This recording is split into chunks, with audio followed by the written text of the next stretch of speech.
Coming to the GS paper 4, one of the most fluid of the entire fluid part of the entire syllabus, I would feel. Many score very good and many, so there is a huge difference between the score of the people. What strategy did you choose for your ethics paper preparation? How did you ration between reading, creating the content and practicing? And what kind of inputs external did you take to excel in that? Sir, ethics is a very good scoring subject, a very low-hanging fruit, yes. I would say.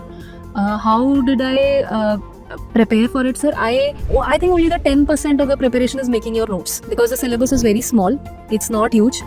So utilizing different sources, online sources and so on, I made my own notes for each of the syllabus line. And that is only the first step. I wrote some examples for each syllabus point, and that is it. The 90% of the ethics part is actually practice. Answer writing for ethics is even more important than any other paper, because sometimes what happens is there is a question and we are not able to understand how is it even linked to the syllabus. But when we practice more and more and more, we realize, okay, so this is coming from this part of the syllabus, and this is how I should structure it, this is how I should answer it. Correct. The ability to generate points become more and more as we practice a lot. So that is something I followed. I practiced a lot in ethics. In fact, ethics was something I did every day in 3 months, prelims and mains. I wrote 2 case studies every day and 2 answers every day for ethics. So that was one thing. Another thing, sir, which I followed was to diversify my examples. Now what happens is, when we read what students, they do memorize examples of civil servants or some personalities, and that is it. But I thought that ethics is actually everywhere. Ethics is in IR, ethics is in history, ethics is in constitution, ethics is everywhere. It's just our way of utilizing it. And when that happened, I did not need to remember a lot of examples, and whenever there is a quality and I need to write an example, I could easily connect it with my other GS papers. And this differentiated my answers also.